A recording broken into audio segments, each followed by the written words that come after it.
కాశ్మీర్లో వ్యవస్థని one by one మార్చుకుంటూ వస్తున్నారు. గతంలో మన సైన్యంలో లేదా అక్కడ పోలీస్ విభాగం తరపున ఈ దేశం కోసం చనిపోయినటువంటి వాళ్ళ పట్టించుకోవాలి. ఇప్పుడు వాళ్ళ కుటుంబాలకు ఉద్యోగ అవకాశాలు కల్పిస్తూ స్వయంగా అమిత్ షా ఫాలోఅప్ చేస్తున్నారు. దేశ సరిహద్దుల పరిరక్షణకు ఎలక్ట్రానిక్ సర్వేలెన్స్ సిస్టమ్ కూడా మోహరిస్తున్నట్టు ఈ సందర్భంగా ప్రకటించారు. కాశ్మీర్లోకి ఉగ్రవాదులు చొరబడేందుకు వస్తే అక్రమ చొరబాట్లను తిప్పికొట్టేందుకు అండర్ గ్రౌండ్ టన్నెళ్లను కూడా గుర్తించేందుకు సాంకేతికతను వినియోగిస్తున్నామని ప్రకటించారు. సరిహద్దుకు అవతల వైపు ఎట్లాంటి అనుమానాస్పద కదలికలు ఉన్నా ఈ నిఘా వ్యవస్థ కనిపెట్టి తక్షణమే స్పందిస్తుందని చెప్పారు.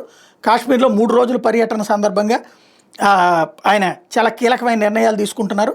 వినయ్ బార్డర్ పోస్టును సందర్శించారు.